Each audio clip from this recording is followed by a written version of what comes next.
ሰላም እንዴት ናችሁ? ኖዋይቴክ ሶሉሽን ዛሬ ሳምሰንግ 55 ኢንች ከርቭ ቲቪ ስክሪን ፕሮብለም ኖሮበት ነው የመጣው። ይሄ ቴሌቪዥን እንግዲህ ችግሩ ምንድነው? አውቶ ሪስታርት ነው የሚያደርገው። ምንም ምስል አያሳይም። ባክላይቱን ለመብራት ይሞክራል፣ ነገር ግን መልሶ ሪስታርት ያደርጋል። ይሄ ነው ችግሩ ማለት ነው።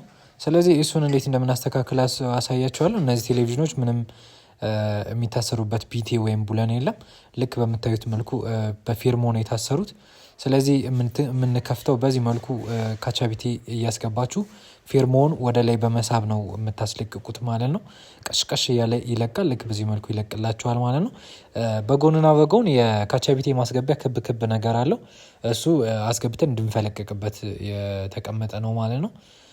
ስለዚህ ኬዙን እንደዚህ ከፈተው በኋላ መጀመሪያ የማደርገው ሙሉ የስፒከሩን ነቃቅዬ ለጥገና ዝግጁ አደርገዋለሁ ማለት ነው። ስለዚህ የስፒከሩን ልክ እንደዚህ ነቃቅዬ ካስቀመጥኩ በኋላ ሌላው ደግሞ ፓናሉ ቦርዶች ላይ ያሉትን ብረቶች አነሳለሁ ማለት ነው። ይሄ ቴሌቪዥን እንግዲህ ቲኮን ያለው እዛው ሜን ቦርዱ ጋር ነው። ቀጥታ ከሜን ቦርድ ወጥቶ ፓናል ቦርድ ላይ ነው የሚገባው ማለት ነው። ስለዚህ ልክ እንደዚህ ብረቶቹን አነሳና ለጥገና ዝግጁ አደርጋለሁ። መጀመሪያ ሰክቼ ምን አይነት እንደሚያሳይና ምን እንደሚሆን አሳያችኋለሁ ማለት ነው።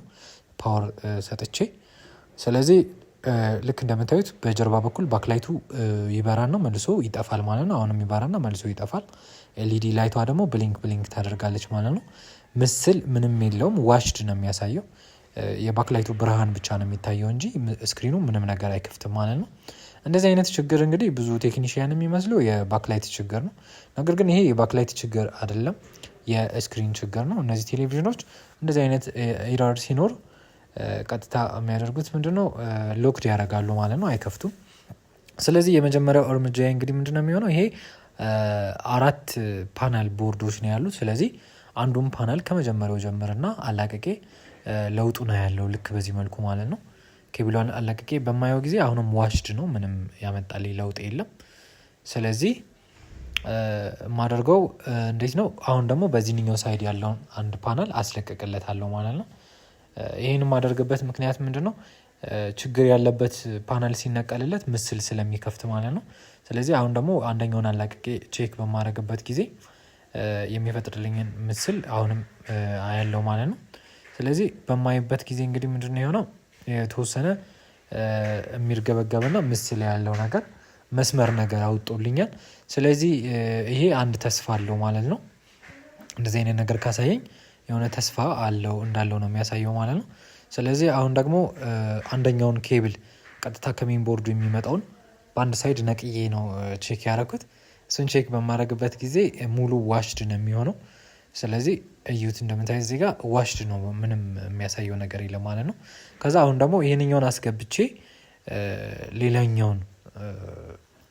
ሌላኛውን ኬብል ነቅዬ ነው ቼክ ማድረገው ማለት ነው።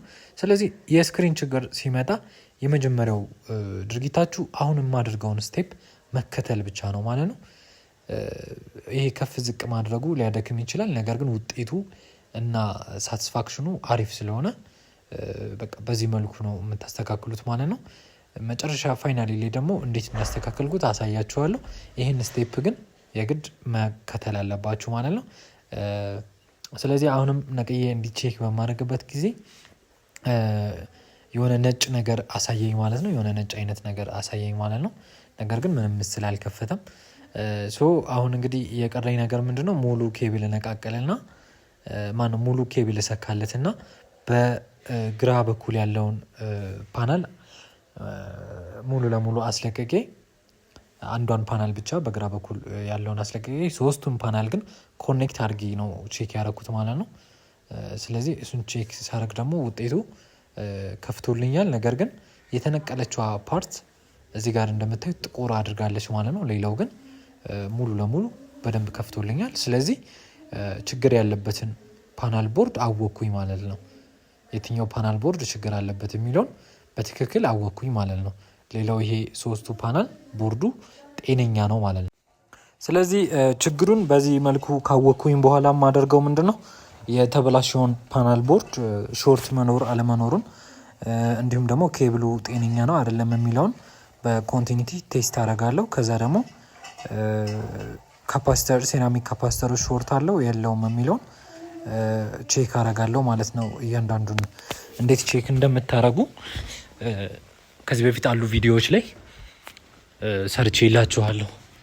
ስለዚህ እዚህኛው ፓናል ላይ ያሉትን ካፓሲተሮች ሙሉ ሾርት አለው የለውም የሚለውን ቼክ ታደርጉና እንዴት እንደምታስተካክሉት ደግሞ አሳያችኋለሁ ማለት ነው። አንዴ ድጋሚ ሰክቼ ቼክ አደርገዋለሁ። አሁን እንደምታዩት ኬብሉ ሲሰካ አሁንም ልክ እንደ ድሮ ወደ ነበሩ ይመጣል ማለት ነው። አውቶ ሪስታርት ያደርጋል። ስለዚህ የግድ ይሄ እቺኛዋ ፓናል በቃ መስተካከል አለባት ማለት ነው። እቺኛዋ ፓናል መስተካከል አለባት ማለት ነው። በዚህ መልኩ ቢፕ ሳውንድ ይሰጣል አይሰጥም የሚለውን እያንዳንዱን ሴራሚክ ካፓሲተር ቼክ አደረኩኝ። ቢፕ ሳውንድ ከሰጠ ያ ካፓሲተር ተበላሽቷል። ቢፕ ሳውንድ ካልሰጠ ግን ካፓሲተሩ ጤነኛ ነው ማለት ነው። ነገር ግን ሙሉ ካፓሲተር ቼክ በማድረግበት ጊዜ ሾርት የለም።